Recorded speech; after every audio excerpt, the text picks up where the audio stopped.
तो पुण्यात्मा, परमात्मा ने आपकी किस्मत पर कलम तोड़ रखी है। भले ही आप परमात्मा की शरण में आने से पहले कितने दुखी हो लिए, क्योंकि सुख अपना ही दिया करते हैं।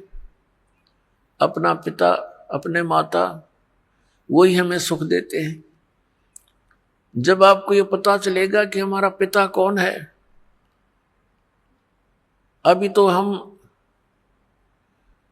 इस काल को अपना मालिक मान बैठे थे कि ये हमारा पिता है, और पिता ऐसे दुख देता है जो कि यहाँ के प्राणी, आप देख रहे हो, किसी मेडिकल में जाकर देखो,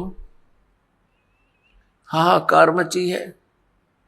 और कहीं देख लो, किसी घर में देख लो, कोई ना कोई ऐसी समस्या काल पैदा करके रखता है, पूरा परिवार परेशान रहता है।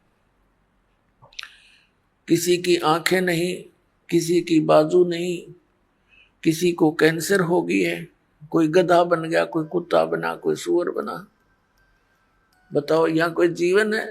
पर विवश है हम, मजबूरी है हमारी। इस मजबूरी के अंदर हमने अपने यहाँ टाइम पास करने की कुछ अटकल सी लाक है, हम जी रहे हैं। उस परम पिता ने आकर हमें वो ज्ञान दिया जिस उद्देश्य से वो आते हैं। अब क्या बताते हैं परमात्मा? मानुष जन्म दुर्लभ है, ये मिले न बारंबार। तरवर से पत्ता टूट गिरे, वो बोर न लगता डार। राम नाम रटते रहो, जब तक घट में प्राण। कब हो तो दीन दयाल के, भनक पड़ेगी कान। जप तप संयम साधना, सब सुमरण के माही। कहें कबीर जाने राम जन, सुमरण सम कछु नाही। परमात्मा हमें याद दिलाते हैं कि ये मनुष्य जीवन बच्चों बड़ा मुश्किल से मिलता है, और मनुष्य जीवन मिलता है तो इसमें कुछ सुविधाएं भी अधिक होती हैं, इसमें कुछ बुद्धि भी एक्स्ट्रा होती है। हम उस बुद्धि को जहां प्रयोग करना था वहां प्रयोग ना करके हम इस काल के इसी लोक में हम वो आइटम संग्रह करने में लगे रहते हैं जिनको हमने यहां छोड़कर जाना होता है। बुद्धिमान व्यक्ति उन वस्तुओं को विदेश में कभी संग्रह नहीं करता जिनको वो अपने स्वदेश नहीं ले जा सकता। उसका यूज क्या, बेमतलब पैसे खर्च कर वहां दर के आने का। तो ऐसा काम वही कर सकता है जो कति अज्ञानी हो। अपने आत्मा, हम सबको मालूम है कि हम जो भी कोठी बंगले संपत्ति इसको इकट्ठा करने में आजीवन लगे रहते हैं, ये हमारे साथ नहीं जाती। और जो वस्तु साथ जानी है उसकी तरफ हमारा ध्यान विशेष नहीं।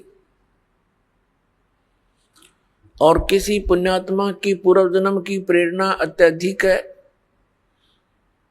वो चलता है परमात्मा के पाने के लिए, तो काल ने जगह जगह पर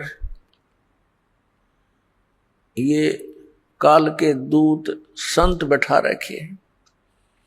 कोई गुफा में बैठा है, कोई गांव के गोरे धूना लाए बैठा है,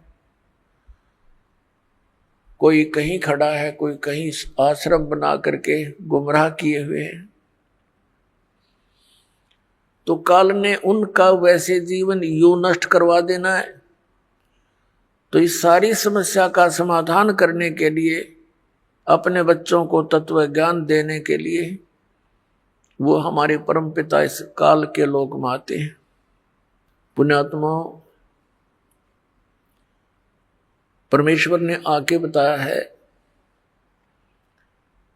कि मनुष्य जीवन प्राप्त करके जो नहीं रटे हरि नाम, जैसे कुआं जल बिना फिर बनवाया क्या काम। जिस कुएं में जल नहीं, वो कितना ही सुंदर हो, कैसी उसकी बढ़िया कंस्ट्रक्शन कर रखी हो, और जल है नहीं तो उसका नाम कुआं अवश्य है, गुण कूप के नहीं है। ठीक इसी प्रकार मनुष्य जीवन मानव शरीर प्राप्त करके जो प्राणी साधना सत्य नहीं करता, उसका नाम मनुष्य अवश्य है, पर काम मनुष्य के नहीं, वो गुण मनुष्य के नहीं। एक सत्य साधना ना करके चाहे कोई भक्ति भी कर रहा है, बोल पुण्यात्मा, उसका भी जीवन व्यर्थ है, और जो भक्ति नहीं करता उसका भी व्यर्थ है। तो इस सब समस्या के समाधान के लिए केवल परमात्मा ही स्वयं आते हैं। वो आकर हमें ज्ञान देते हैं। गुरु बिन माला फेरते, गुरु बिन देते दान, गुरु बिन दोनों निष्फल हैं, चाहे पूछो वेद पुराण। गुरु बड़े गोविंद से मन में देख विचार, हरि सुमरे सो वार है, गुरु सुमरे हुए पार। परमेश्वर ने आकर के हमें इस पूरे प्रोसेस से परिचित कराया है कि परमात्मा कैसे मिल सकता है, तुम काल के जाल से कैसे छूट सकते हो। उसके लिए सबसे पहले मालिक ने बताया है कि सबसे पहले गुरु हो, और गुरु पूरा हो। अधूरे गुरु से भी कोई लाभ होने वाला नहीं। अब पूरे गुरु की पहचान कैसे हो? हमारे जो सदग्रंथ हैं, जिनको आज तक हम सर्वधार्य मानते रहे, पवित्र चारों वेद, पवित्र श्रीमद् भगवत गीता और पवित्र 18 पुराण, ये हमारे हिंदू धर्म के सदग्रंथ माने जाते हैं। वैसे तो ये सदग्रंथ, ये शास्त्र किसी धर्म विशेष के नहीं है, ये तो मानव मात्र के लिए एक संदेश है भगवान का। ये उसमें लिखे और बोले गए थे जिसमें कोई धर्म नहीं था। फिर भी अब ये हिंदू समाज के निमित्त कर दिए गए हैं, तो इसीलिए कहा जाता है जो हिंदू धर्म के जो अनुयायी हैं, पुण्यात्माएं हैं, वो इन सदग्रंथों को सही मानते हैं। तो दास ने ऐसी दया की परमात्मा ने कि जो भी समूह, जो भी धर्म जिस भी ग्रंथ को श्रेष्ठ मानता है, उसी ग्रंथ के आधार से उनके द्वारा की जा रही क्रियाओं और ज्ञान को ये दिखा दिया कि आप ये कर रहे हो, आपके सदग्रंथ ये बता रहे। और जो शास्त्रों में वर्णित साधना और ज्ञान नहीं है, वो लोक वेद है, वो मनमाना आचरण है, उससे कोई लाभ नहीं होगा। श्रीमद् भगवत गीता अध्याय नंबर 16 के श्लोक नंबर 23 और 24 में कहा कि शास्त्र विधि को त्याग कर जो मनमाना आचरण करते हैं, उनको न तो कोई सुख होता है, न उनको सिद्धि प्राप्त होती है, और न ही उनकी कोई गति होती है। और इन तीन चीजों के लिए परमात्मा ये भक्ति करते हैं, परमात्मा को याद करते हैं, और यही नहीं हुई तो फिर उसका लाभ क्या करने का, व्यर्थ प्रयत्न हुआ। अपने आत्मा परमात्मा ने आकर ये ज्ञान दिया कि सबसे पहले आपका गुरु हो, गुरु भी पूरा हो। ये गुरु, नकली गुरुओं ने सारा काम बिगाड़ रखा है। तो सूक्ष्म वेद में कहा कि गुरुओं गांव बिगाड़े संतो गुरुओं गांव बिगाड़े, ऐसे कर्म जीव कला दिए ईब जड़े नहीं जाड़े। ऐसे कर्मों से ये लिप्त कर दिए, अब इतना ज्ञान देने से भी वो उनसे हटने को तैयार नहीं, क्योंकि घना पुराना रंग हो गया। तो पुण्यात्मा, परमात्मा जब यहाँ आए, छोटी से 5 वर्ष की आयु में ही वे अपना इस यथार्थ ज्ञान का प्रचार करने लग गए थे। उनके ज्ञान के सामने बड़े बड़े ऋषि, महर्षि, मंडलेश्वर सभी परास्त हो गए थे। लेकिन इस मन की ऐसी वृत्ति है, सच्चाई का ज्ञान हो जाता है फिर भी वहां से हिलने को तैयार नहीं। एक बार ये दास नगर नगर में, शहरों में सत्संग करने लगे थे। भक्तों ने सब मिलकर के एक स्कीम बनाई थी। सन 2003 में हमारा एक एपिसोड तैयार किया गया था परिभाषा प्रभु की, और उस आस्था चैनल के ऊपर उसको चलाया गया था। वो 6 महीने चला था। ये सभी संत और पंथ बौखला गए। इन्होंने उस आस्था चैनल के मालिक को इतना दबाव दे दिया कि इस प्रोग्राम को बंद कर दे, नहीं तो हम अपने सभी प्रोग्राम वापस ले लेंगे। ये तो अंडरस्टूड है, ये जहां ये चलेगा उनका तो चल ही नहीं सकता। कोई सुना है कोई नहीं उनने। तो उसने मजबूर होकर के हमारा प्रोग्राम बंद कर दिया। समस्या आई भी, परमात्मा का संदेश उसके बच्चों तक जाना था, निकाल के दूता ने टांग अड़ा दी। फिर नगर नगर में स्कीम बनाई, नगर नगर में जाके प्रचार करें, पुस्तक बांटें और सीडी बना के दें। ये कार्यक्रम शुरू किया तो उसमें भी विरोध पैदा कर दिया। नगर नगर में फिर झगड़ा करने के लिए आने लग गए। तो जब ये दास ये ज्ञान सुना रहा था, एक बहन आई एक नगर में, एक शहर में, और उस शहर में लोकल जो चैनल होते थे, लोकल जो जैसे केबल सिस्टम होता है, उस पर हम 15-20 दिन पहले सीडी चलवा देते थे उसको दे करके, ताकि शहर शहर के लोग ये परिचित हो जाएं कि हम क्या बताना चाहते हैं। तो उस बहन ने बताया कि मैं टीवी देख रही थी, जल्दी जल्दी चैनल बदल रही थी, संतों के सत्संग सुनने का मुझे बहुत शौक था।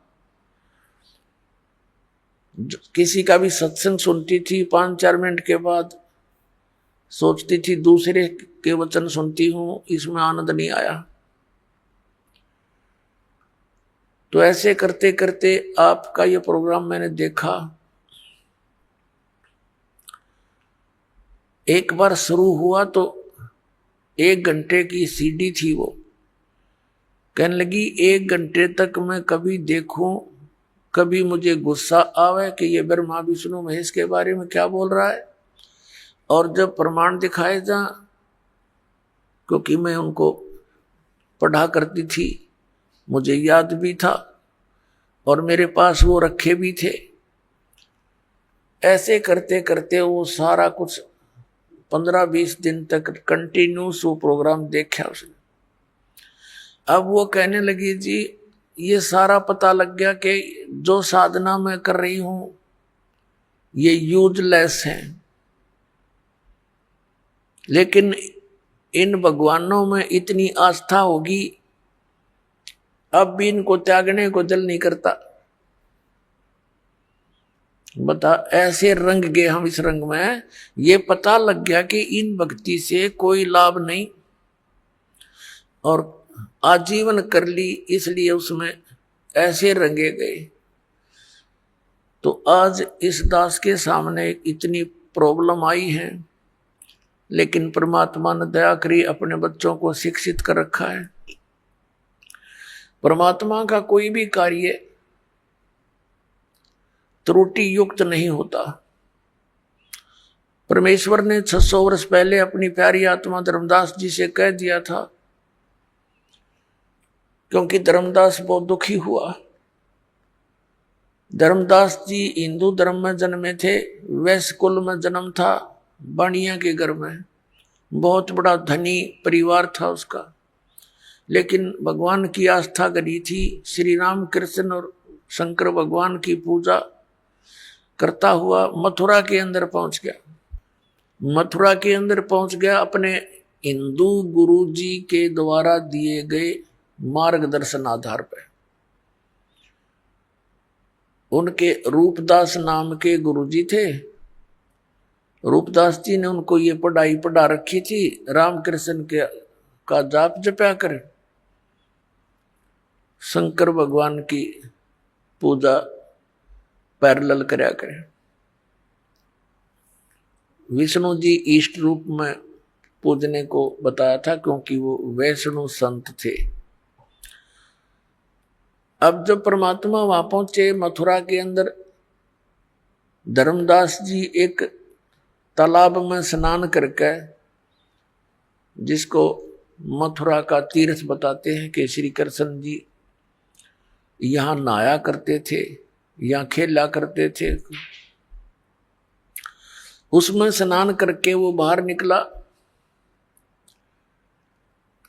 और लोटे में एक जल भर के साथ में रखा हुआ, कुछ स्थान गाय के गोबर और मिट्टी मिला करके मड प्लास्टर किया, कुछ लिपाई करी, और फिर उसके ऊपर अपने ठाकुर जी को, मूर्ति को, भगवान विष्णु की मूर्ति को रखकर एक थाली में उसको नवाया, कपड़े बदले, फिर उनकी आरती उतारी, जैसा भी वो क्रिया करते हैं कर्मकांड के अंदर। वो ऐसी अपनी नित्य नियम कर रहा था। परमात्मा कहते हैं, गोता मारू स्वर्ग में, जा बैठूं पाताले, कहे कबीर ढूंढता फिरूं अपने हीरे मोती लाल। जैसा कि वेदों में प्रमाण है कि वो परमात्मा ऊपर तीसरे मुक्ति धाम यानी सतलोक में रहता है, रत धाम में। रत माने सत, धाम माने लोक। और वहां से गति करके आता है, चलकर बहुत तीव्र गति से, और अच्छी आत्माओं को मिलता है, उनको ज्ञान समझाता है, यथार्थ ज्ञान देता है। जो दृढ़ भक्त होते हैं उनको पूर्ण ज्ञान बताता है। अपने उस गुण के आधार से वो परमात्मा वहां आए, एक जिंदा महात्मा का रूप बना के धर्मदास जी के पास थोड़ी सी दूरी पर बैठ गए। जिंदा महात्मा मुसलमानों के अंदर होते हैं, उनकी वेशभूषा जो जिंदा वाली होती है, अधिकतर वो जिंदा महात्मा मुसलमानों में होते हैं। लेकिन जन साधारण उनको साधु संत एक जैसे ही मानता है, कोई अंतर नहीं होते हैं। फिर भी जिनको ज्ञान है वो समझ जाते हैं कि ये साधु कौन से मजहब से संबंध रखता है। जैसे आप जैनियों को देखोगे, कति नंगे फिर रहे होंगे, या मुंह पर पट्टी बांध रखी होगी और नंगे पैरों घूम रहे होंगे, कपड़ा रख लेते हैं शरीर पर, तो उससे पता लग जाता है कौन से धर्म से संबंधित है ये साधक। अब धर्मदास जी से लगभग 50 फुट की दूरी पर परमात्मा विराजमान हो गए। धर्मदास जी क्रिया कर रहा था और उसके बाद उस प्रतिदिन वो जो गीता जी का पाठ किया करता था, एक अध्याय का डेली, उसने क्या देखा धर्मदास जी ने कि एक मुसलमान संत और तेरी इस साधना को बड़ी गौर से देख रहा है। तो उसने सोचा ये स्वाभाविक होता है प्रत्येक भक्त आत्मा का, वो बेशक किसी मजहब धर्म से संबंधित है, जो भगत होगा धार्मिक होगा उसमें द्वेष नहीं होता। द्वेष और हमारे अंदर ये झगड़े की व्यवस्था ये नकली गुरु ही कराया करते हैं।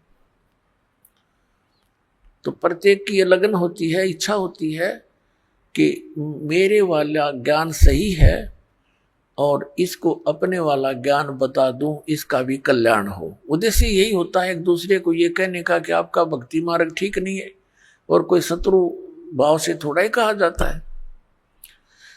तो धर्मदास जी ने ये सोचा कि भाई ये मुसलमान फकीर और हमारी हिंदू धर्म की भक्ति को बहुत लाइक कर रहा है, बड़ा पसंद किए हुए। तो उसने इस दृष्टिकोण से श्रीमद् भगवत गीता अध्याय नंबर 7 का पाठ करने लगा ऊंचे ऊंचे स्वर से, और जैसा भी अनुवाद उसको प्राप्त था अनुवाद भी साथ कर रहा है। जब उसने अपना सारा क्रियाक्रम कर ली तो परमात्मा निकट आकर बैठ गए। जब ये देख लिया कि ये जो धर्मदास है वो तो अंतर्यामी थे, जानते थे इसकी क्या इच्छा है, क्या क्या किस कारण से ये ऐसी ऊंची ऊंचे स्वर में गीता जी का पाठ कर रहा है। वो जान गए थे कि ये कुछ और बताना चाहता है।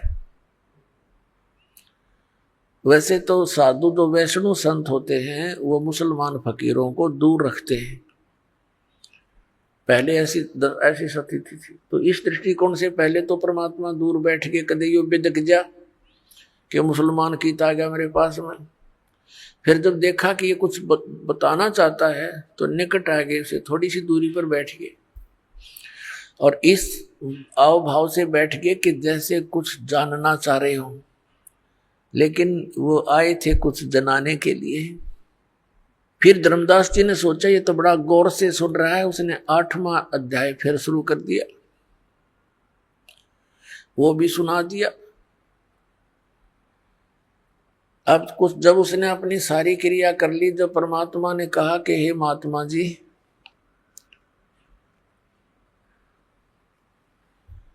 अपने आत्माओं आप जरा सा विचार करियो, इस परमात्मा हमारे अपने पिता की तरफ देखो ध्यान से, वो हमारे लिए कितना भटक रहा है।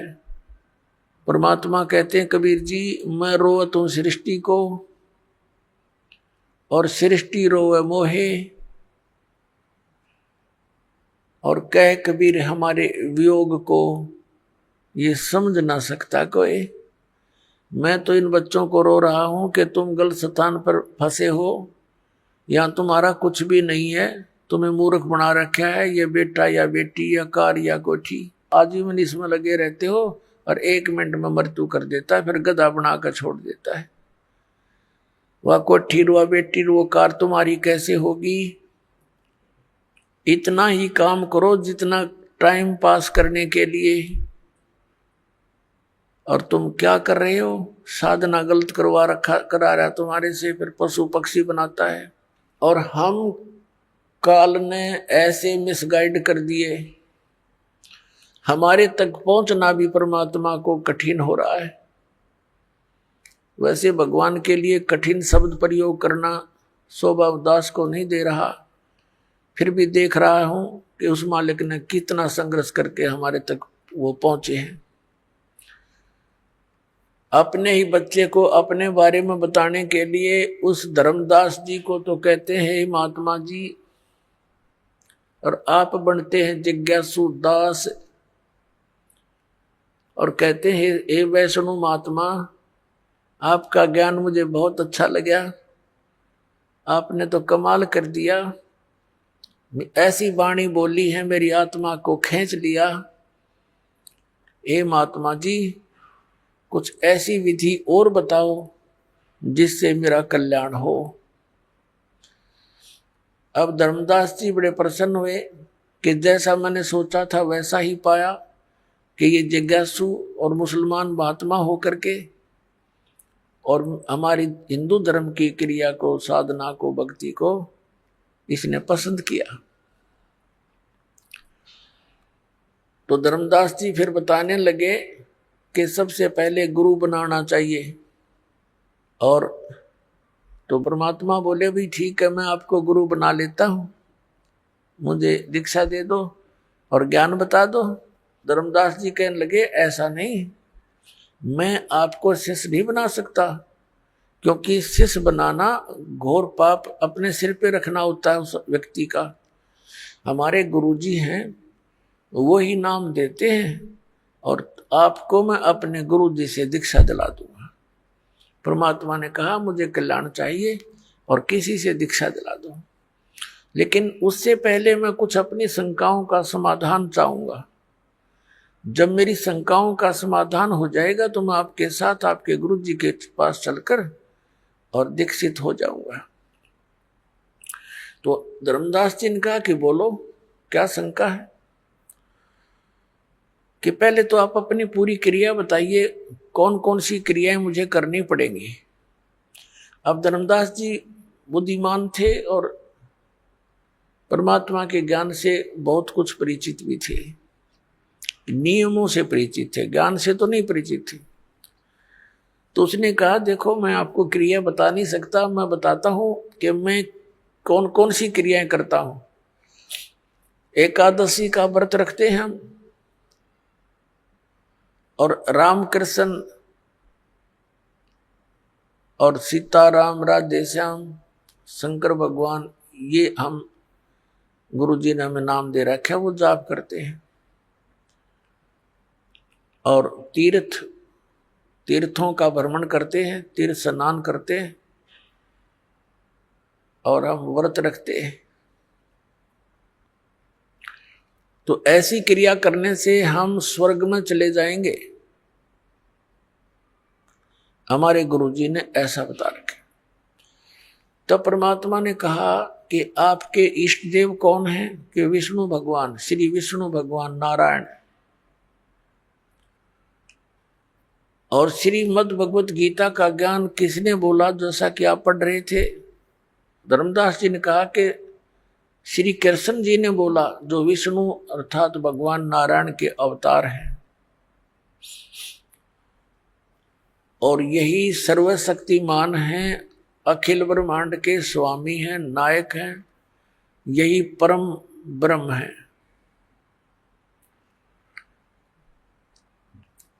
तो परमात्मा ने कहा कि आप अभी गीता पाठ कर रहे थे, गीता के अंदर मैंने और भी कई संतों से सुना है, 18वें अध्याय के 62वें श्लोक में गीता ज्ञानदाता स्वयं कह रहा है कि अर्जुन तू सर्वभाव से उस परमेश्वर की शरण में जा, जिसकी कृपा से तू परम शांति को और सनातन परम धाम को प्राप्त होगा। तो वो परमात्मा तो गीता ज्ञानदाता से अन्य हुआ धर्मदास जी। अब धर्मदास जी को जैसा भी पाठ पढ़ा रखा था इन नकली गुरुओं, धर्म गुरुओं ने, तो वो कहता नहीं जी, नहीं जी, कृष्ण जी अपने बारे में कह रहे हैं, अपने बारे में कह रहे हैं।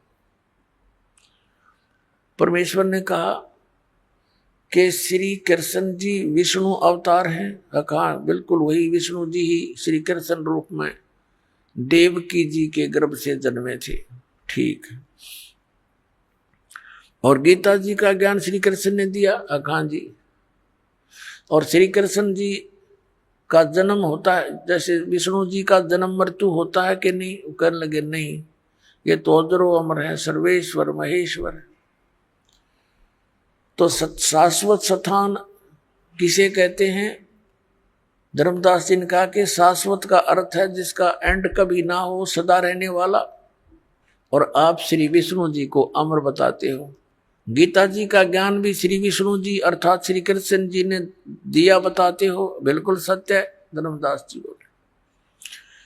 तो परमात्मा ने कहा गीता अध्याय नंबर 4 के श्लोक नंबर 5 और 9 में, गीता अध्याय नंबर 2 के श्लोक 12 में, गीता अध्याय नंबर 10 के श्लोक 2 में आपका गीता ज्ञानदाता कहता अर्जुन तेरे और मेरे बहुत जन्म हो चुके, तू नहीं जानता मैं जानता।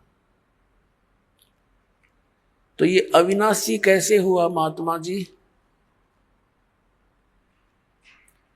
अपने आत्माओं जैसा आपने बताया था कि ये पता भी लग जाता है कि सचमुच हम गलत दिशा पकड़े हुए, लेकिन ये पिछला रंग और अहम अभिमान ये काल की मरोड़ी है, या जल्दी सी ठीक ना होती। पर परमात्मा के पास ऐसी हथौड़ी है, इसने इसी ठीक कर देंगे या कदे नहीं गड़बड़ होगी फिर। तो इस प्रकार परमात्मा ने ऐसे तरीके से उसे प्रसन्न किया, वो सुन्न हो गया। तो परमात्मा ने कहा कि आप तो अजर अमर बताते हो, इनकी तो जन्म मृत्यु होती है। अभी आपने 7वें अध्याय के 29वें श्लोक में पढ़ा कि जो व्यक्ति जरा और मरण से छूटने के लिए प्रयत्न करता है वह उस तत्परम से और सारे अध्यात्म से और सब कर्मों से पूर्ण परिचित होता है। अर्जुन ने पूछा 8वें अध्याय के प्रथम मंत्र में कि वो किम तत्परम, कि जिस तत्परम यानी उस परमात्मा की को जानकर प्राणी केवल यहां से जन्म और मृत्यु के रोग से छूटने का ही प्रयत्न करता है, वो किम तत्परम, वो तत्परम कौन है? फिर गीता ज्ञानदाता 8वें अध्याय के 3रे श्लोक में कहता वो परम अक्षर ब्रह्म है। तो ये गीता ज्ञानदाता से तो अन्य हुआ। अब धर्मदास जी बिल्कुल जैसे सांप सूंघ जाया करे ना, ऐसी स्थिति में आ गया, सुन्न हो गया कति। तो गीता ज्ञान दाता से कोई अन्य भगवान है जिसको जानने के बाद फिर संसार की किसी वस्तु की चाह नहीं रहती। फिर परमात्मा ने बताया कि आपने अभी 8वां अध्याय पढ़ा, 8वें अध्याय के 5 और 7 श्लोक में गीता ज्ञानदाता अर्जुन को कह रहा है कि तू मेरी भक्ति कर, मुझे प्राप्त होगा। गीता जी अध्याय नंबर 8 के श्लोक नंबर 8, 9, 10 में तुरंत कहा है कि उस परम अक्षर ब्रह्म की भक्ति करेगा तो उसको प्राप्त होगा। श्रीमद् भगवद गीता अध्याय नंबर 8 के श्लोक नंबर 13 में गीता ज्ञानदाता कहता है मेरा तो एक ओम अक्षर है, ओम इति एकाक्षरम ब्रह्म व्यवहारन मामनुस्मरण ये प्रियाति तजन देहम सयाति परमाम गति। मुझ ब्रह्म का केवल एक मंत्र है, नथिंग एल्स, इसके अतिरिक्त कोई नहीं। और जो अंतिम श्वास तक इसका सेवन करता हुआ शरीर त्याग कर जाता है वो उस परम गति को प्राप्त होता है। ओम से मिलने वाली जो परम गति है उसको प्राप्त होता है। परमात्मा ने कहा ओम से मिलने वाली परम गति कौन सी है? ब्रह्मलोक। गीता अध्याय नंबर 8 के श्लोक नंबर 16 में कहा कि ब्रह्मलोक पर्यंत भी ये सभी पुनरावृत्ति के अंदर हैं, वहां गए हुए प्राणी भी जन्म मृत्यु आते हैं। तो ये बात उस गीता अध्याय नंबर 18 के श्लोक नंबर 62 के विषय में खरी नहीं उतरती कि आप कह रहे हो गीता ज्ञानदाता श्री कृष्ण, लेकिन श्री कृष्ण नहीं है ये। श्री कृष्ण जी के अंदर वो काल बोल रहा है, फिर भी वो बुद्धि आपकी वहां नहीं जा सकती। इसलिए ये मानकर चलो कि आप श्री कृष्ण बोल रहे हैं। तो वो स्थिति कैसे प्राप्त हो सकती है? इस तुम्हारे मंत्र ओम से, ओम से तो ब्रह्मलोक प्राप्त होता है, ब्रह्मलोक में गए हुए प्राणी फिर वापस आते हैं। तो श्रीमद् भगवद गीता अध्याय नंबर 18 के श्लोक नंबर 62 में कहे हुए उस वचन के विपरीत बात होगी। अर्थात आपका भगवान वो गति नहीं करा सकता वो शाश्वत स्थान प्राप्त नहीं करा सकता। शाश्वत माने जैसे गीता जी अध्याय नंबर 15 के श्लोक नंबर 1 से 4 में चौथे में स्पष्ट किया है कि तत्वदर्शी संत से तत्व ज्ञान प्राप्ति के उपरांत परमेश्वर के उस परम पद की खोज करनी चाहिए जहां जाने के बाद साधक कभी लौटकर संसार में नहीं आते, और जिस परमेश्वर ने सब ब्रह्मांडों की रचना की है केवल उसी की भक्ति करो, गीता ज्ञानदाता कह रहा है। और आपके भगवान का ओम नाम के जाप से ब्रह्मलोक प्राप्ति, ब्रह्मलोक में गए हुए प्राणी फिर पुनर्वर्ती माते हैं, जन्म मृत्यु होता है। 8वें अध्याय के 8, 9, 10 में गीता ज्ञानदाता कहता है उस परम अक्षर ब्रह्म की शरण में जा, उसकी भक्ति करेगा तो उसको प्राप्त होगा। और उस परमात्मा परम अक्षर ब्रह्म के मंत्र का गीता अध्याय नंबर 17 के श्लोक नंबर 23 में कहा कि ओम तत्सदिति निर्देश ब्रह्मण त्रिविद समर्थ, उस सच्चिदानंद घन ब्रह्म का यानी परम अक्षर ब्रह्म के मंत्र को पाने का ओम तत्सत इस 3 मंत्र की मजदूरी है। अपने आत्माओं, ये जो नाम आपको दिए गए हैं, जैसे इस काल के दूतों से विशेषकर राधा स्वामी पंथ, जय गुरुदेव पंथ, धन धन सतगुरु सच्चा सौदा पंथ, सिरसा वाले, इन्होंने क्या ज्ञान दे रखा कि हमने केवल परमात्मा, हमने सतपुरुष की भक्ति करनी है। और ये 5 नाम ये काल के जाप कर रहे थे, ओंकार, निरंकार, ज्योति निरंजन और सोहम और सतनाम। अब जब तक ये सोहम नाम अधिकारी से नहीं मिलेगा तो ये उल्टा रिएक्शन करता है, ये काम करेगा ही नहीं बिल्कुल। और बाकी ये सारे सतनाम कोई जाप नहीं होता, सतनाम सच्चे नाम की तरफ संकेत है जो 2 अक्षर का है। अपनात्मा, ये विशेषकर धन धन सतगुरु सच्चा सौदा सिरसा वालों ने इस बात के डर से कि आम व्यक्ति ये कहने लगा कि नाम तो ये तुम जाप कर रहे हो ज्योति निरंजन काल के, सतलोक कैसे जाएंगे, तो उन्होंने नाम बदल दिए। घर की बहिर काका लखनिया नाम बदल लिए और अकाल मूर्त शब्द स्वरूपी राम सतपुरुष कर गया। अब ये कहीं प्रमाण है इन मंत्रों का किसी महापुरुष ने जाप किया और वो पार हुए हो? फिर ये क्या एक अज्ञान थ्योरी बनाते हैं कि संत कोई भी नाम दे दे उसी से पार हो जाएगा, घर का राज बना रखे।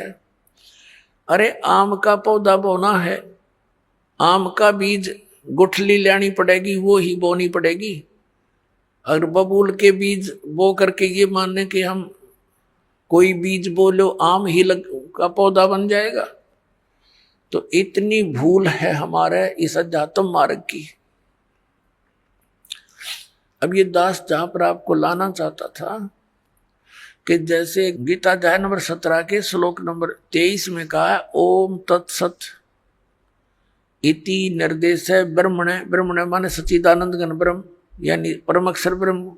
उस परम अक्षर ब्रह्म की प्राप्ति के 3 मंत्र के सिमरण का जाप है, और इसके सिमरण की विधि भी त्रिविध है, 3 प्रकार, 3 विधि 3 प्रकार की है। जिनको तीनों मंत्र प्राप्त हैं उन पुण्यात्माओं को ज्ञान है कि ये तीनों मंत्रों की न्यारी न्यारी भक्ति विधि है। जैसे आपको प्रथम मंत्र दिया जाता है उसमें 7 मंत्र हैं, उस 7 मंत्रों में से फर्स्ट एंड लास्ट ये तो परमात्मा का है, परम अक्षर ब्रह्म का, और बीच में जो मंत्र हैं वो आपको इन जो यहाँ के मुखिया हैं, प्रधान हैं, इन प्रधानों के 5 प्रधानों के हैं।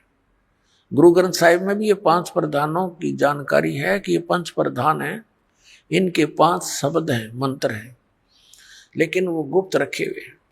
तो ये मंत्र दिए जाते हैं, ये इनकी पूजा नहीं है, पूजा तो हमने उस परमात्मा की करनी है जो हमें सर्व सुख देगा। जा जाने के बाद फिर कभी संसार में नहीं आएंगे। हमने वो स्थान प्राप्त करना है, वो मालिक प्राप्त करना है। जैसे कल भी उदाहरण दिया था, जैसे हैंड पंप लगाने का उद्देश्य क्या है? हमारा इष्ट है जल। जल प्राप्त करने के लिए हमने हैंड पंप लगाना पड़ेगा। हैंड पंप हमारा पूज्य नहीं है, वो हमारा इष्ट नहीं है। हमारा जो लक्ष्य है वो जल प्राप्त करना है, वो हमारा इष्ट है। तो उसके लिए जो भी हमने यंत्र यूज करने हैं, प्रयोग करने हैं, वो तो एक मजदूरी साधना, एक प्रोसीजर है, प्रोसेस है उस परमात्मा के पाने का, वो हमारे इष्ट नहीं है। तो इसी प्रकार ये जो मंत्र हम जाप करते हैं, कई तो ये कहते हैं बोली आत्मा कि महाराज जी सत्संग में तो कहते हैं परमात्मा कबीर साहब के अतिरिक्त किसकी भक्ति नहीं करनी चाहिए, किसी की पूजा नहीं करनी चाहिए। और इधर आते हैं तो नाम देते हैं शुरुआत में वही पांचों इन्हीं के। तो पुण्यात्मा यहाँ विवेक से काम लेना पड़ेगा, इतना एकदम रिजेक्ट ना करना इस मार्ग को, क्योंकि ये मार्ग आपने कभी सुना न देखा। अब हम यहाँ रह रहे हैं, एक सह परिवार में रह रहे हैं। ये समझो जैसे एक लड़की अपने ससुराल में और ज्वाइंट फैमिली में रह रही है, उसमें जेठ जेठानी है, देवर देवरानी भी है, सास और ससुर ननद भी है। अब वो सबका सत्कार करती है, आदर करती है, और सभी जो काम जैसा उसकी ड्यूटी होती है प्रत्येक की आज्ञा का पालन करती हुई वो सब कार्य करती है। वो आदर सबका करती है, सत्कार सभी का करती है यथोचित, लेकिन वो पूजा अपने पति की ही करती है। उसकी आस्था अपने पति में ही रहती है। भले ही परिवार में रहते हुए वो ऊपर से ये विशेष दिखावा नहीं करती, लेकिन फिर भी उसके हृदय में जगह जो अपने पति की है, एक पति भरता बेटी की, अन्य में नहीं हो सकती। तो वो सबका सत्कार करती है, अतिथि आता है उसका भी आदर सत्कार करती है, और सबसे मृदु बोलती है, मीठा बहुत प्यार से बोलती है, और पुण्यात्मा उसकी आस्था अपने पति में ही रहती है। अंडरस्टूड है ये। और जब वो अपने परिवार से अलग होते हैं, वो पति पत्नी, ये तो एक समय आता ही है, सब ने भिन्न भिन्न होना ही है। तो वो जब अलग होते हैं और उसके हिस्से में जो भी आइटम आए हैं बंटवारे में, तो सारे उठा के अपनी चम्मच भी ना छोड़, छोटी सी भी जो उसके हिस्से में आई, और सारे उठा के अपने पति वाले घर में रख लेगी, सारा कति सब उठा ले जाएगी। तो उस समय उसकी कोई लगाव नहीं उन परिवार के अन्य व्यक्तियों से। लेकिन वो अलग बात है, आदरणीय फिर भी है, लेकिन अब पता चला उसका कि इसकी आस्था किसकी थी और पूजा किसकी कर रही थी। तो पुण्यात्माओं, ऐसे हम यहाँ एक ज्वाइंट फैमिली में रह रहे हैं। ये ब्रह्मा विष्णु महेश गणेश दुर्गा जी, ये हमसे दूर नहीं है, ये अपने ही भाई बहन है। इन्होंने जन्म जन्मांतर में कोई अच्छे पुण्य करके या पोस्ट प्राप्त कर रखी है। अब इनके साथ हमारे मन में द्वेष आना, यह मूर्खता की पहचान ही होगी। ये हमारे मित्र हैं, जैसे हमने भी सबसे प्यार से रहते हैं, तो ऐसा ही ये हमारे एक प्रधान है यहाँ के। इनको कुछ पावर दे रखी है, कंट्रोलिंग पावर है, और ये हमें यहाँ की सारी सुविधा, हमारे जो रिटर्न हमारे कर्मों में, वो यही प्रदान करते हैं। तो इसलिए इनकी ये पूजा नहीं है, ये ज्वाइंट फैमिली में हम अपनी मजदूरी कर रहे हैं। और जब हम यहाँ से चलेंगे तो हमने इन सभी भगवानों से नो ड्यू सर्टिफिकेट लेना पड़ेगा, इन सब साहबों से। अब भगवान साहब राम इस किसे कहते हैं, थोड़ा सा यहाँ प्रमाण देते हैं।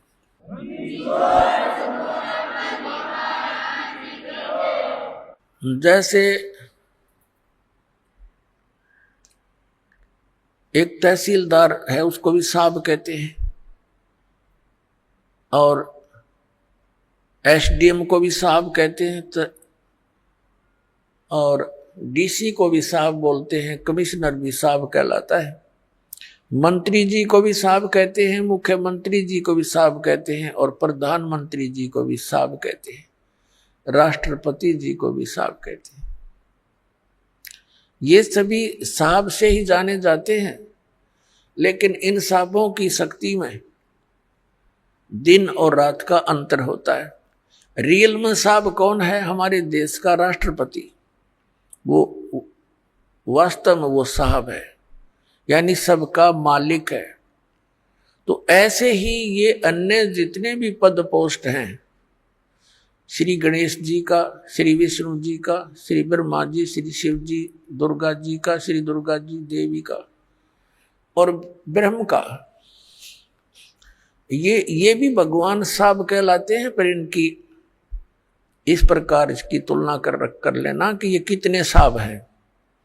श्री ब्रह्मा जी रजोगुण विभाग के मंत्री एक ब्रह्मांड में, श्री विष्णु जी सतोगुण विभाग के मंत्री इस एक ब्रह्मांड में, और 3 लोकों पर इनकी ये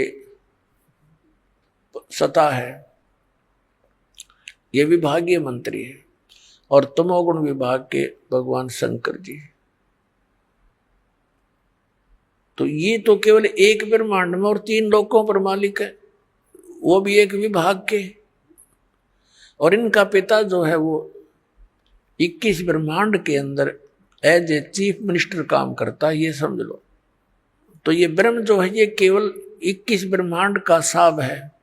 गीता जी अध्याय नंबर 15 के श्लोक नंबर 16 और 17 में 3 पुरुष हैं। 3 पुरुष माने प्रभु।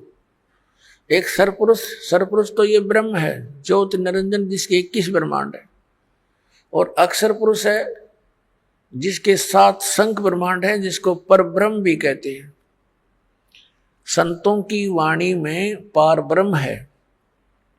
वो पार ब्रह्म जो है वो इस पर ब्रह्म से अन्य है। वो पार ब्रह्म अलग है।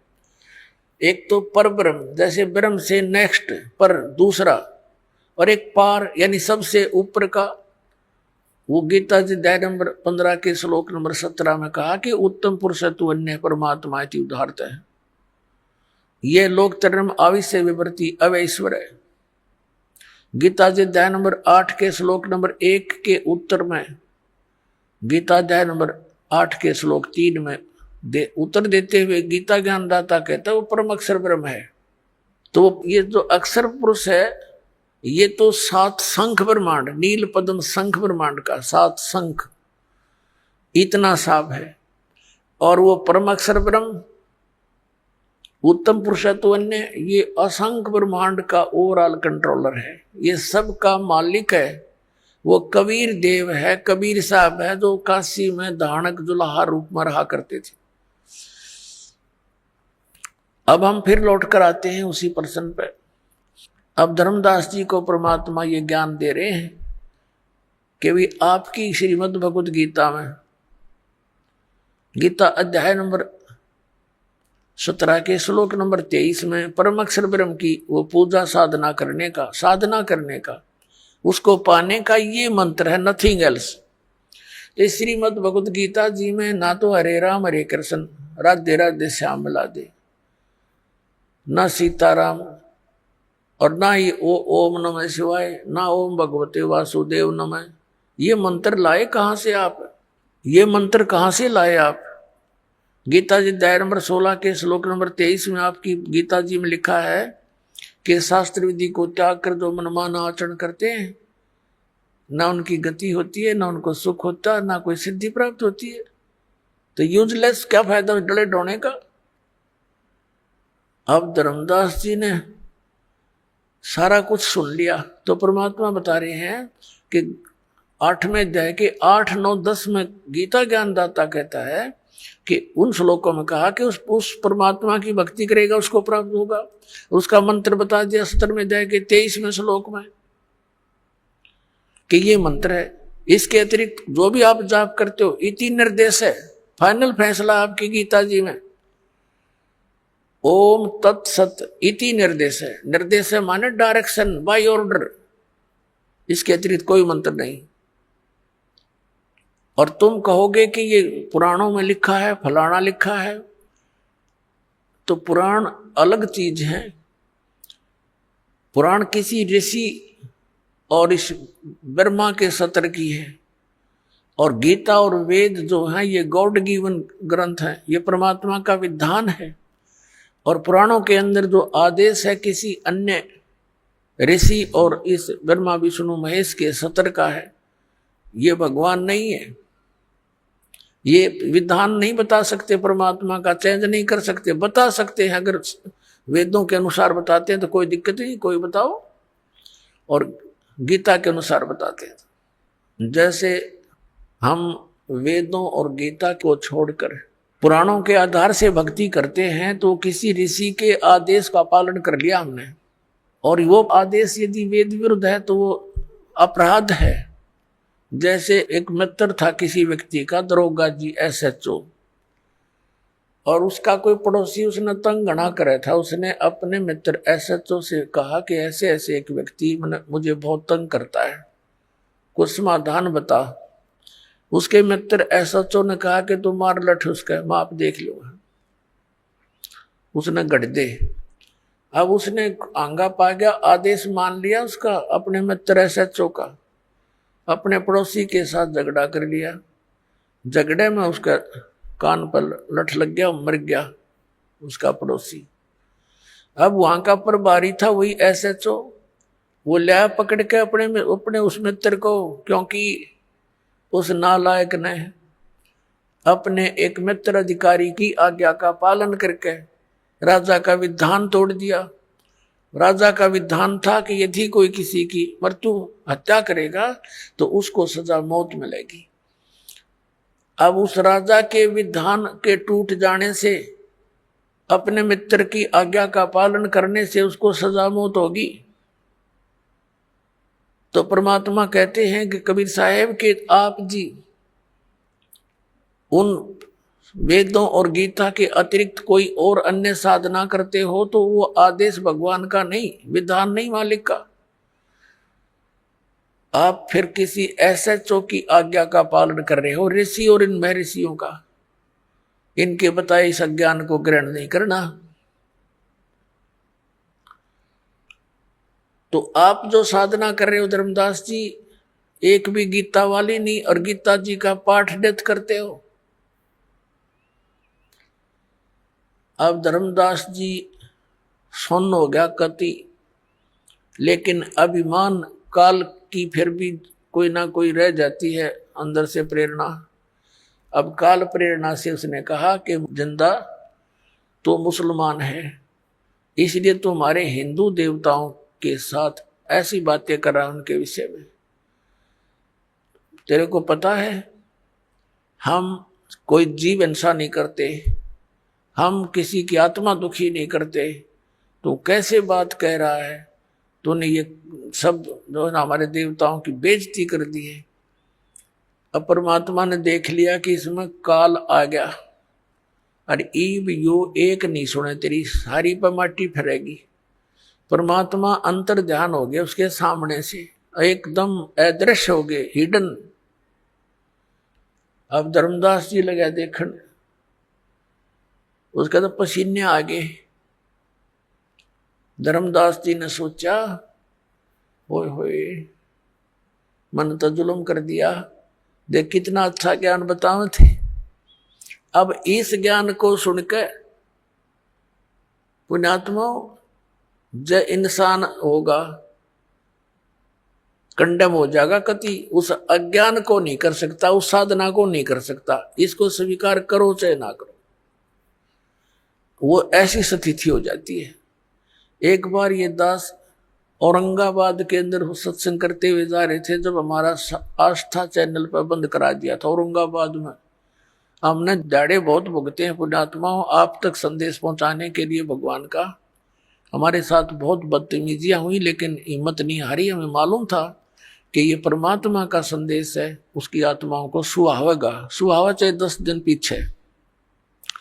तो वहां हम सत्संग कर रहे, प्रोजेक्टर हमारे साथ, ये परमात्मा ने दिए, और ये इंस्ट्रूमेंट, ये मैन माइंड नहीं है, ये गॉड गिवन माइंड है, ताकि मेरे बच्चे आसानी से इन सदग्रंथों को समझ सके, पढ़ सके। आपको शिक्षा देने का क्या उद्देश्य था? तीन युग बीत गए, कभी शिक्षा नहीं दी मालिक ने, क्यों? शिक्षा तो बेईमान बना देती है, लेकिन थोड़ा सा बेईमान बनाना इसलिए आवश्यक समझा कि ये अच्छी तरह दूध के जले हुए लस्सी को भी फूक फूक कर ग्रहण कर लेंगे, फिर सदा के लिए चिपक जाएंगे मेरे साथ।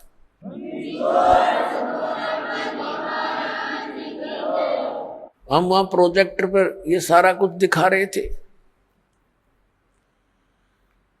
अब वो बुद्धिमान लोग निकट सी थोड़े से भगत आया करते, संगत 200 से 400 मुश्किल से आराम से न खूब प्रोजेक्टर पर दिखता था साथ। वो घर जाकर मिलाते। 5 दिन का सत्संग था, पहले दिन सुना, नोट कर लिए सारे फटाफट, उन्हें घर जाकर मिलाए, क्योंकि घर घर रखी है सबके गीता और ये पुराण। वो तो ठगे से रह गए। अगले दिन आए, फिर उन्होंने सोचा नाम ले लें। नाम लेने के लिए जब सोचा तो उनको नियम बताए। वो कहने लगे शराब तो हम जरूर निकाल लेंगे, अस्थि तो हम अवश्य उठाएंगे। कोई बात हुई है? ये नियम तो हम नहीं पुगा सकते। भाई नियम नहीं पुगा सकते तो हम मंत्र नहीं दे सकते। तो उन्होंने उपदेश नहीं लिया, लेकिन उन्होंने एक सत्य कहा कि अब हम कितने जोगे नहीं छोड़े।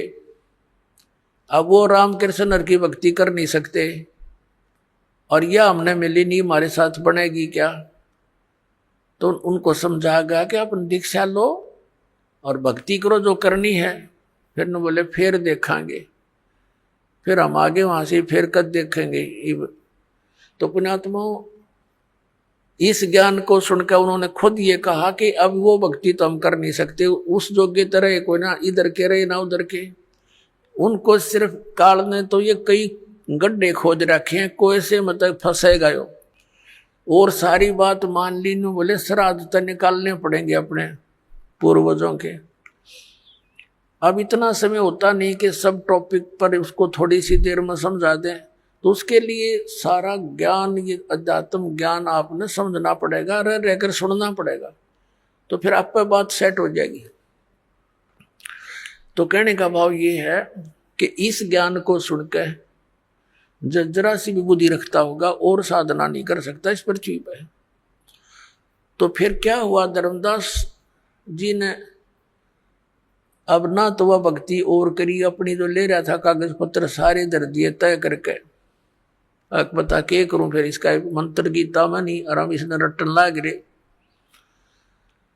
अब श्याम ने सो गया और रोवे अंदर अंदर कि भगवान अब कदे वो संत साधु फिर आ जावे। हे दाता, मैं कति बहस नहीं करूं, विवाद नहीं करूंगा, अब क्या करूं, मैं तो ठगया सा रह गया, मेरा तो सब कुछ लुट गया। ये भक्ति तब करने की इच्छा कति नहीं बनती।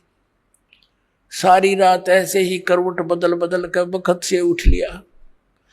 अब उसने सोची खाना बना, उठ के वक्त खाना बना लिया ना, तो वो पहले लिपा पोती कराया करता, पूजा पाजा की सारी सामग्री जुटाया करता, रोटी बनाने लग गया वक्त से उठ के।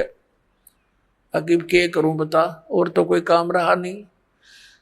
अब खाना बनाने के लिए जंगल से लकड़ी तोड़ कर ला रखी थी शाम को, सुबह वक्त से यानी सूर्य उदय होने से पहले लकड़ जला लिए। एक मोटी लकड़ी, अन्य सहयोगी लकड़ी लगा के चूल्हा जला दिया, आग अग्नि जला दी, प्रज्वलित कर दी, अपना खाना बनाया, सब्जी बनाई, फिर रोटी बनाई। धीरे धीरे वह लकड़ी जलती जलती चूल्हे के निकट आ गई, पिछला हिस्सा उसका। तब तक सूर्य उदय होने वाला हो गया, प्रकाश सा खूब अच्छा हो गया। अब उसकी नजर कहाँ गई, उस मोटी लकड़ी के पिछले हिस्से पे एंड पर वह थोथी थी, अंदर से होलो थी, और उसके अंदर चींटियां थी। चींटियां अपने अंडे ले लेकर बाहर निकल रही थी, और उस लकड़ी के पिछले हिस्से पर कुछ गिल्ली होने के कारण, जलने के कारण एक तरल पदार्थ सा तेल की तरह उबल रहा था। उसके पिछले हिस्से पर एक थोड़ी सी आधी गीली लकड़ी हो थोड़ी बहुत, तो उसका एक ऐसा तरल पदार्थ सा पीछे उबल रहा था, पिछले एंड पर उबलता रहता है। अब वो आगे तो अग्नि फूक रही, बाहर निकलने की चेष्टा करें तो उसके ऊपर गिर गिर के वहां जल रही, चटक चटक हो रही है। अब उसका ध्यान गया, रो तेरे की जुल्म कर दिया, ओहो हुआ तो बड़ा घोर पाप हो गया। भगत दयालु होते हैं। अब उसने सोचा, हे भगवान आज तो अनर्थ हो गया, इतना पाप जिंदगी में कभी देखा नहीं। अरे यार इतनी लंबी लकड़ी थी, हाँ इसमें तो पता नहीं लाख जलगी 50,000 जलगी है भगवान चीटिया।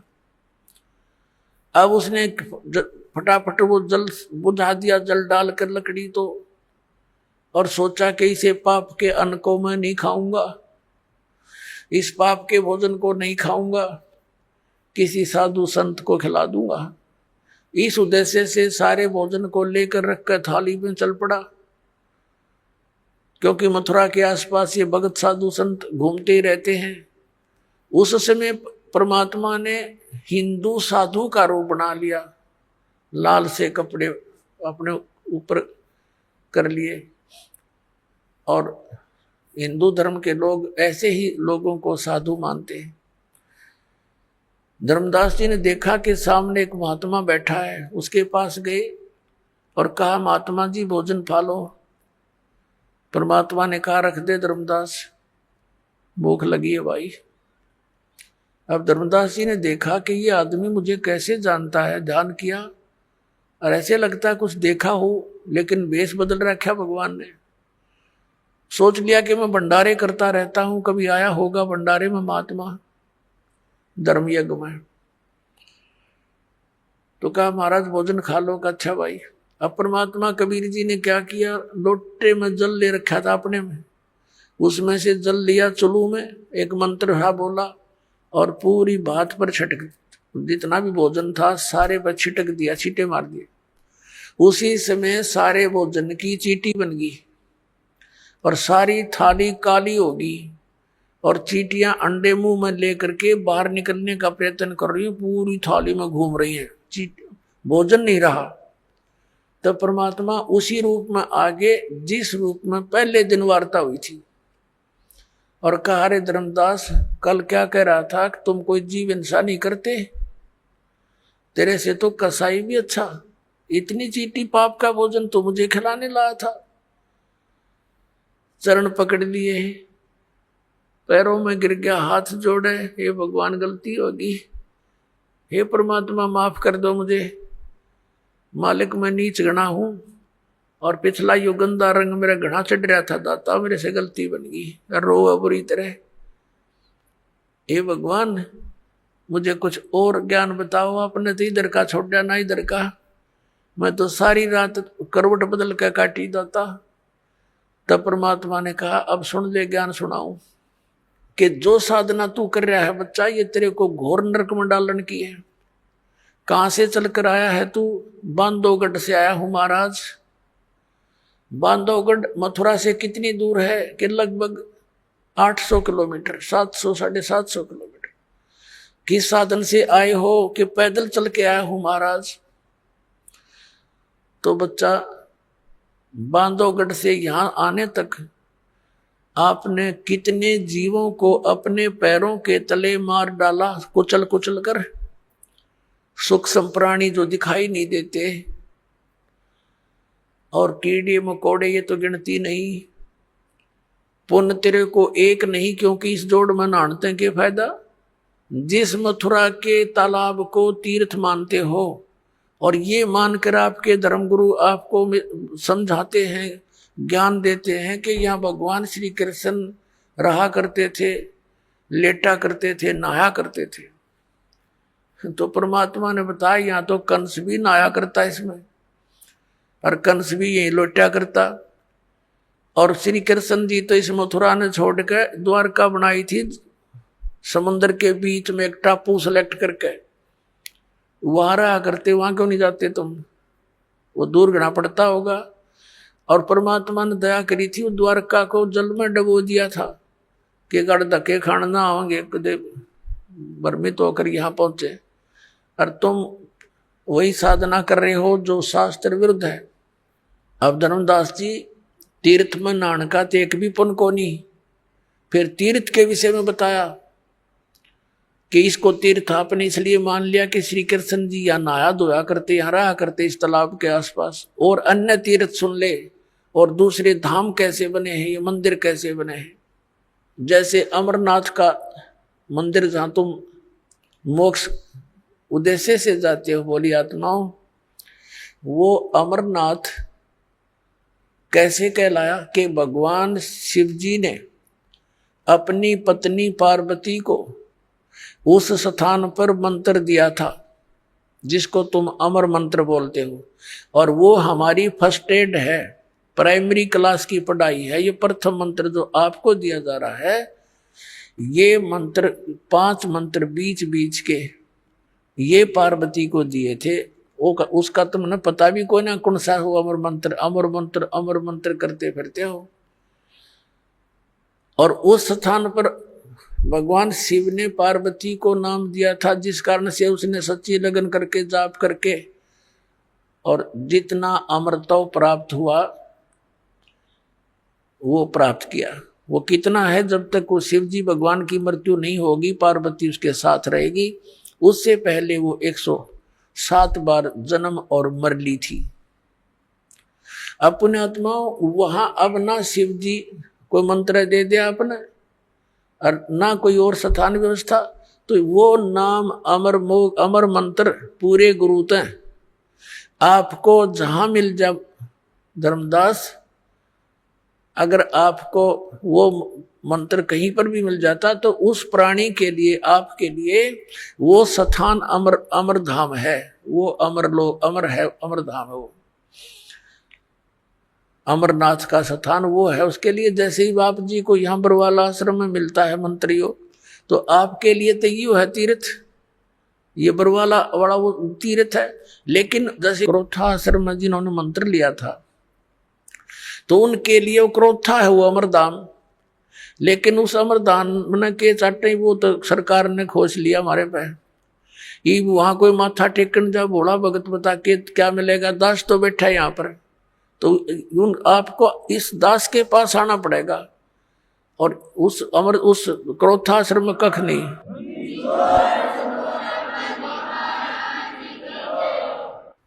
तो इस प्रकार उनको समझा के फिर बताया। धर्मदास जी कहने लगे, महाराज मेरा कति आत्मा गंदे रंग में रंगी हुई थी अज्ञान से, आपने बड़ी दया कर दी, मेरी आंख खोल दी। फिर परमात्मा ने सृष्टि रचना सुनानी शुरू की। अब काल फिर भी अंदर घुसा रहता है। धर्मदास जी ने कहा, महाराज जी एक बात करूं, अकर भाई प्रश्न करूं, एक करो। आप कहते हो कि राम और कृष्ण यानी विष्णु जी कुछ नहीं कर सकते। ये भगवान एक बार मोर ध्वज राजा का पुत्र ताम्रध्वज आरे से चरवा के श्री कृष्ण जी ने और जीवित कर दिया था भगवान ने। बता हम कैसे माने उनमें शक्ति नहीं है। परमात्मा ने कहा, मैंने ये नहीं कहा कि इनमें शक्ति नहीं है, पर ये आपको मोक्ष नहीं दे सकते, आपके प्रारब्ध के कर्मों का नाश नहीं कर सकते, आपके आने वाले जो कर्म में कष्ट लिखे हैं, मृत्यु है, उसको टाल नहीं सकते। ये परमात्मा ने कहा कि जैसे मोर ध्वज राजा के पुत्र ताम्र ध्वज को तो श्री कृष्ण जी ने आरे से चिरवा के मृत्यु होने के बाद उसको जीवित कर दिया, शरीर भी सेट कर दिया, जोड़ दिया ज्यों का त्यों। इतनी पावर तो है इनमें।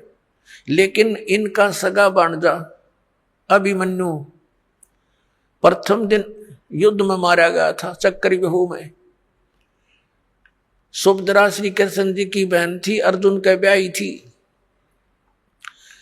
और प्रथम दिन ही अभिमन्यु मर गया था।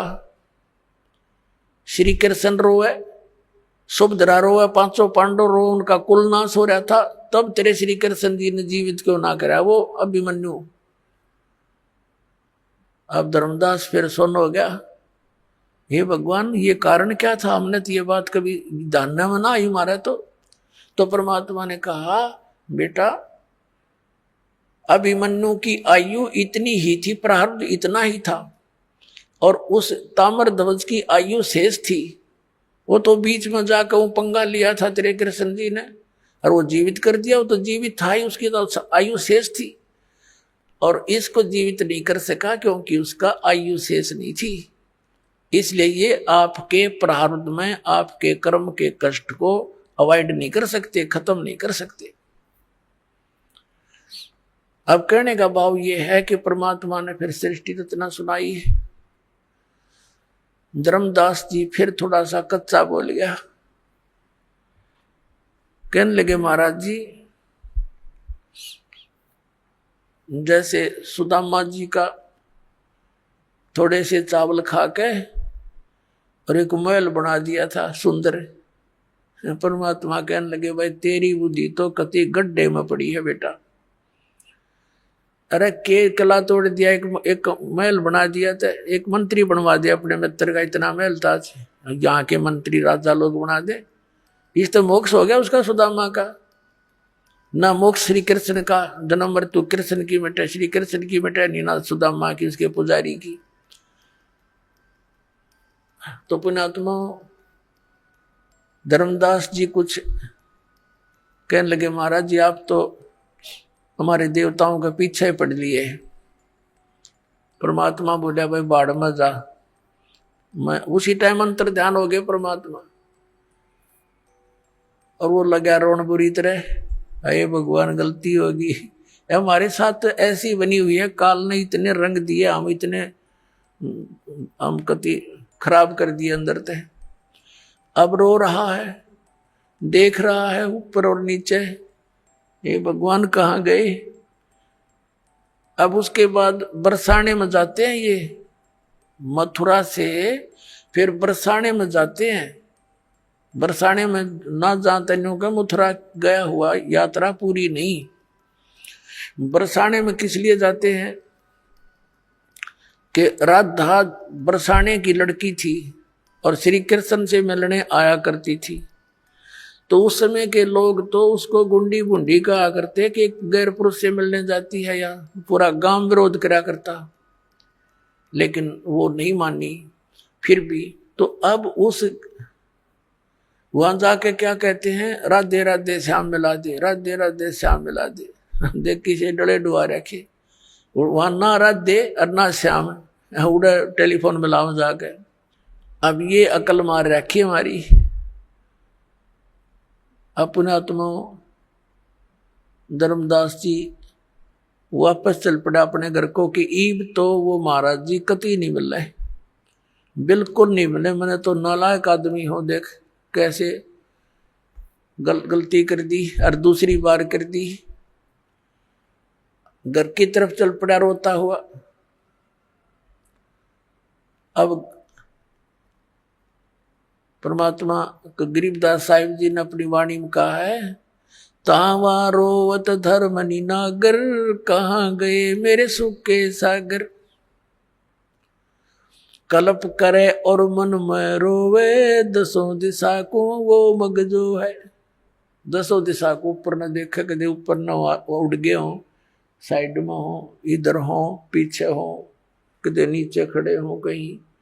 कहते हैं कल्प करे और मन में रोवे, दसों दिशा को वो मग जो है। अधिक वियोग हुआ हमसे ती, जैसे निर्धन की लुट जा खेती। बेग मिलो कर हूं अपघाता, मैं ना जीऊं सुनो विधाता। अब रो रहा है क्योंकि मालिक जल्दी दर्शन दे दो, हे विधाता अब मैं जीऊं नहीं गा आपके वियोग में। ऐसा ज्ञान अचंभ सुनाया, ओए होए, ऐसा अचंभित करने वाला ज्ञान आपने मुझे सुनाया।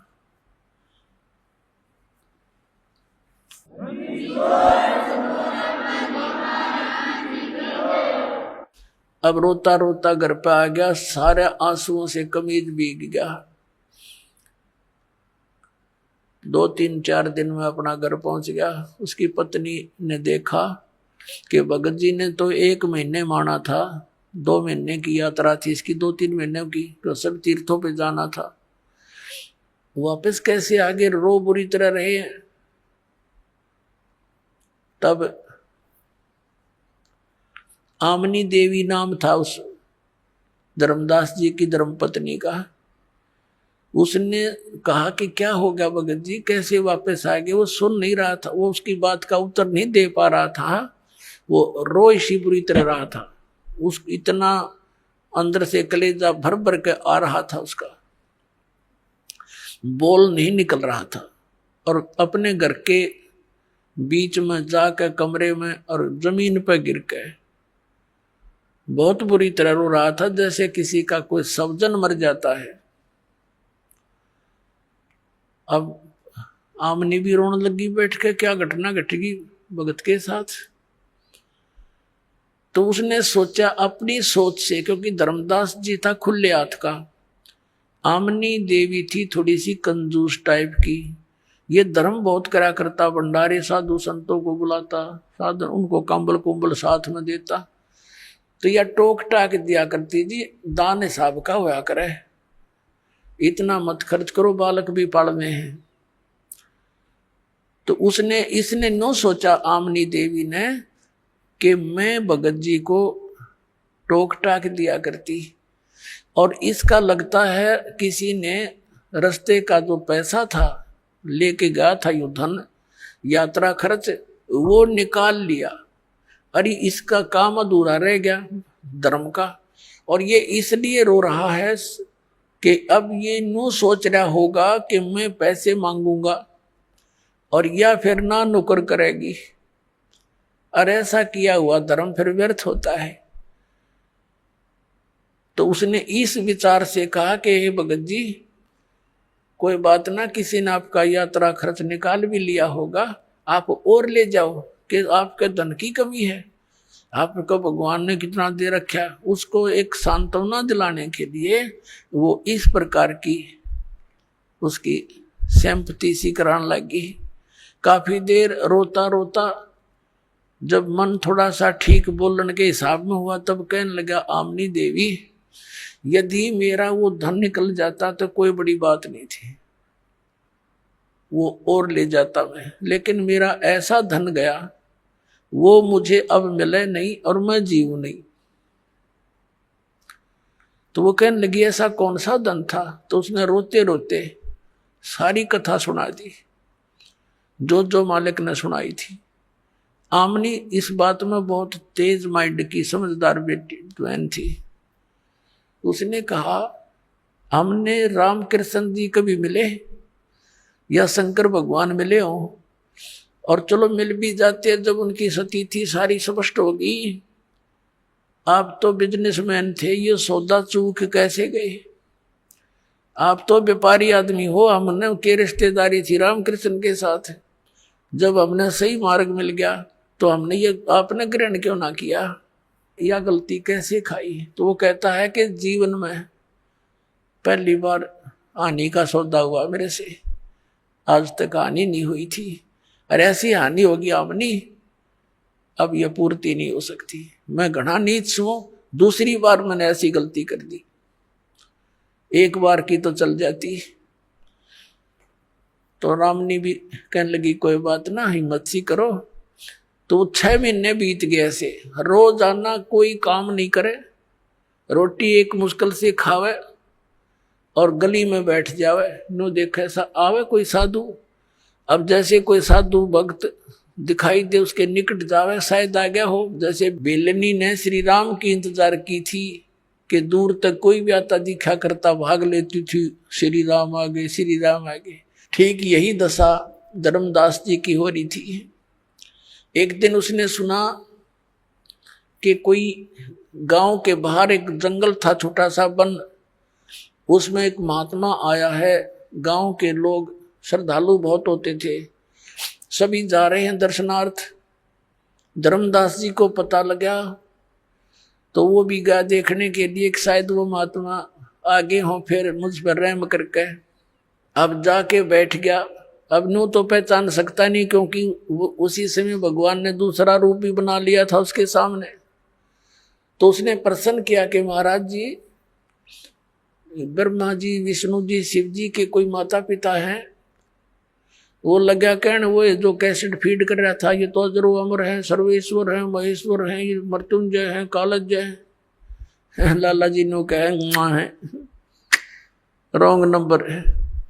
उठ के चल पड़ा, यू नहीं, वो को नहीं, वो महात्मा नहीं है, वो ज्ञान नहीं है इसका। उठ के आ गया वापस। अब इस तरह 6 महीने बीत गए, ना खावे, दुबला पतला हो गया। उसकी पत्नी में परमात्मा ने प्रेरणा करी। उसने देखा कि भगत आप तो मर जाओगे ऐसे ही, और वो मिलेंगे नहीं साधु आपको। एक बात बता, उन्होंने इतनी सी वार्ता की तो कुछ और भी कहा होगा, कुछ मिलने की विधि बताई होगी, संकेत किया करते महात्मा।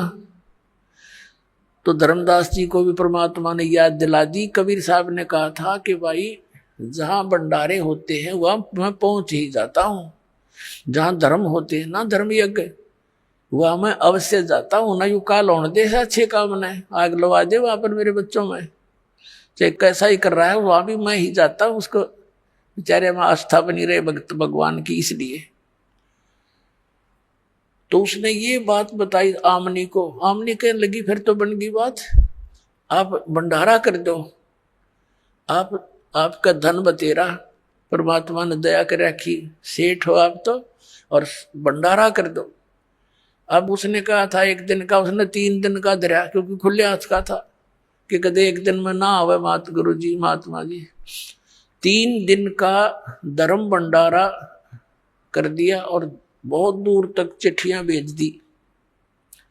अब साधु संत आए प्रथम दिन, और धर्मदास जी तो अपना वो जैसे सर्फ की मणि गुम हो जाती है, वो तो वो ही देखता है। भंडारा खाने वाले खा रहे हैं, खिलाने वाले खिला रहे हैं, और वो यूं देखता जा रहा है।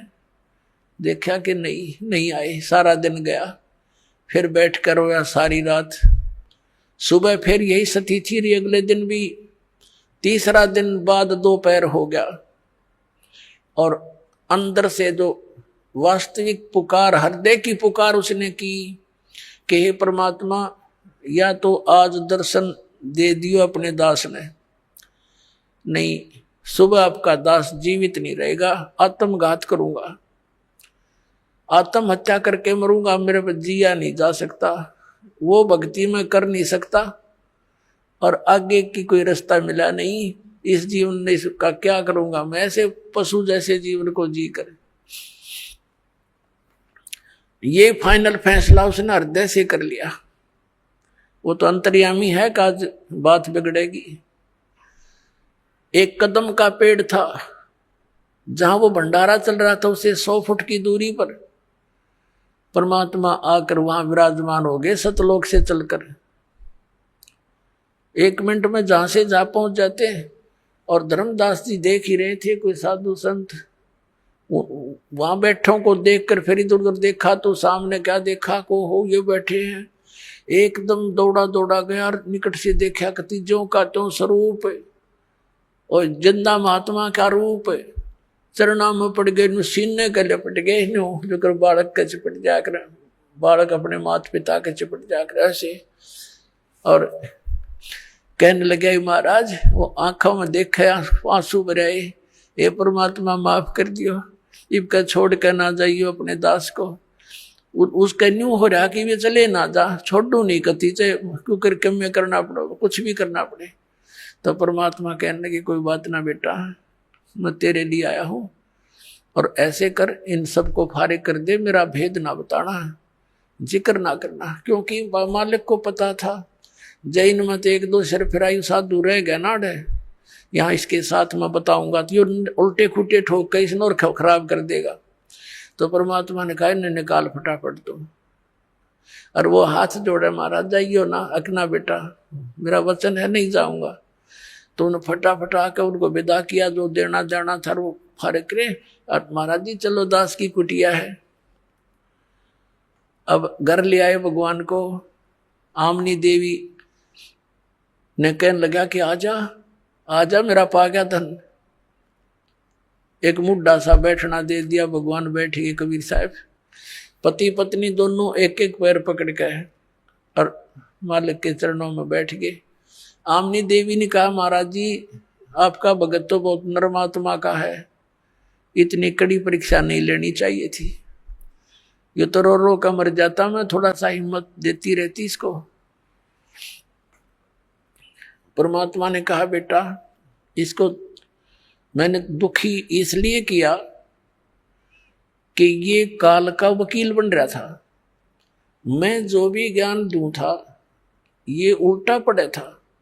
अब जैसे लोहे को गर्म करता है कारीगर और सही गर्म हो ले तब उस पर चोट लगावे तो जो चाहे वो बना सकता है, और ठंडे लोहे पर ते सारे गणना झाड़ दे कोई असर नहीं होता। तो बेटा यू लोहा गर्म कराया मैंने, अब इसका जो चोट वचन की मारूंगा ये सारी स्वीकार करेगा, जो मैं चाहता हूं ये बच्चा स्वीकार करेगा। और नहीं तो मैंने 2 दिन हो गए थे इसके लिए माथा मारते ने, हाँ बरले फिर मुकर जा इब यू सारी मानेगा। हाँ जी सारी मानूंगा, कति मानूंगा, मानन की बात से लाला जी था कति। हाँ बरे दोनों नाम ले लिया, दीक्षा ले ली। परमात्मा बोले भाई ठीक है मैं जा रहा हूं फिर मिलूंगा। अच्छा महाराज जल्दी आइयो। अब क्या किया परमात्मा ने, उसने मन में सोची, सारी कथा सुन रखी थी कि किसी प्रकार वो लोग दिखाई दे। परमात्मा अपना गवाह बनाना चाहते थे। उस आत्मा को निकाला सुख स्वरूप में आके और सतलोक में लेकर गए। पीछे से धर्मदास जी बेहोश हो गए। 3 दिन और 3 रात तक अचेत पड़े रहे, मरे नहीं। दिल धड़कता रहा, श्वास चलती रही लेकिन अचेत थे। रिश्तेदार इकट्ठे हो गए, आसपास का गांव जितने भी थे सब बहुत गुणे लोग, क्योंकि सेठ था। जंतर मंत्र झाड़े, सब दवाई जड़ी बूटी कर ली, कोई आराम नहीं हुआ। और परमात्मा निकाल कर ले गए सतलोक में। सारी सती थी दिखाई, जैसे परमात्मा ने अन्य आत्माओं को दिखाया था। आदरणीय मलुकदास साहिब जी को, आदरणीय नानक साहिब जी को, आदरणीय दादू साहिब जी को, आदरणीय गरीबदास साहिब गांव छुड़ानी जिला जद्दर वाले को, आदरणीय घीसा दास साहिब जी गांव खेखड़ा जिला मेरठ उत्तर प्रदेश वाले को। ये तो दास के नोटिस में है, बाकी और तो बहुत गणे पुण्यात्माओं को साथ ले गए होंगे। तो ऐसे धर्मदास जी को भी सब दिखा दुखू कर वापस छोड़ा 3रे दिन। और धर्मदास जी जब उठे सचेत हुए, महाराज जी कहाँ है, महाराज जी कहाँ गए, कहाँ गए, अरे कहाँ गए। अब घर वाले ने सोचे चलो ये भगवान जीता गया, यू जीवित तो हो गया। और परमात्मा ने कहा था मैं काशी के अंदर भाई जुलाहे का काम करूं और सतनाम दूंगा, वहां आ जाइए। अब फिर वो कहाँ रुका था, सीधा पहुंचा वहां पर काशी में। वहां देखा भगवान के चरणों में गिर गए और फिर सारी वार्ता हुई। अब पुण्यात्माओं दास ने क्या बताना चाहा था शुरुआत में कि आप जी जो है कितने पुण्यकर्मी प्राणी हो। परमात्मा ने उस समय कहा था, धर्मदास ने जब देख लिया आंखों सारा और कहा भगवान आपको देख लिया, सारी स्थिति का पता लग गया, ब्रह्मा विष्णु महेश से मेरी वार्ता आपने करवा दी। ये अपने आप के हमारा नाश जन्म मृत्यु होता है। तो इसका मतलब मालिक ये वेद और जितनी भी कुरान पुराण सारी झूठी है। तब परमात्मा ने कहा बेटा ये वेद और किताब झूठे नहीं भाई, झूठे हैं ये समझे ना, इनमें सारा कुछ लिखा है मेरे बारे में और सच्चाई जो है इसमें सारा कुछ है। ब्रह्मा विष्णु महेश की जन्म मृत्यु होती है, इनके माता पिता हैं, इन पुराणों में सारा लिखा है। लेकिन बेटा अभी इसको डिस्क्लोज ना करना। और फिर जब कलयुग 5500 वर्ष बीत जाएगा तब मैं इस अपने बच्चों को अपनी महिमा से परिचित कराऊंगा। तो धर्मदास ने कहा है भगवान अभी तो कलयुग का अच्छा सा समय है और पिछली पीढ़ी आवेगी उस समय तो कलयुग में और घने लोग बिगड़ जाएंगे। परमात्मा आज आपकी बात को कोई मानने को तैयार नहीं, उस समय कौन स्वीकार करेगा?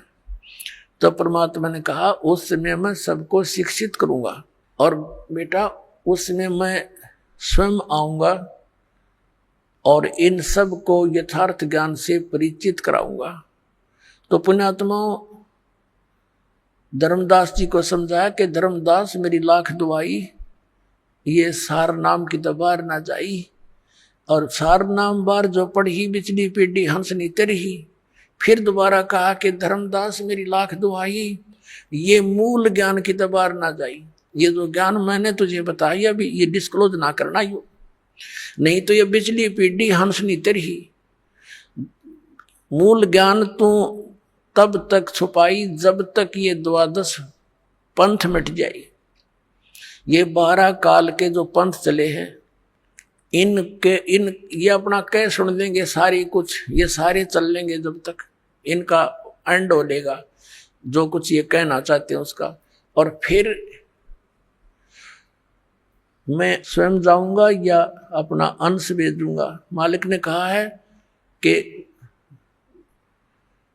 जो गरीबदास जी का 12वां पंथ होगा, ये 12 पंथों में से अंतिम पंथ, तो उसी में आगे चलकर मैं आऊंगा।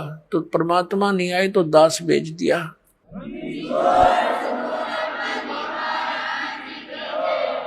तो पुण्यात्माओं, ये वो समय है आज जो परमात्मा ने 5500 वर्ष पहले बोला था कि धर्मदास जब तक वो टाइम नहीं आएगा ना, वो ठीक नहीं आओगे। इतने तो ये मेरे वचन ऐसे लगेंगे जैसे निराधार सी बातें हैं, लेकिन वो समय आएगा जब देखना, सब बच्चों को सतनाम दूंगा, सबको ज्ञान से परिचित करूंगा, और पूरे विश्व में एक मेरा ही ज्ञान रहेगा, एक का भगवान रहेगा।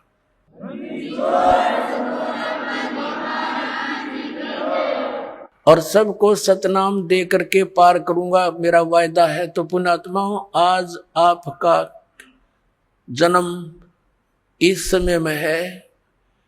आप कितने पुण्यकर्मी प्राणी हैं, कोई लेखनी नहीं, दास के पास कोई शब्द नहीं जो आपकी किस्मत को बता सको।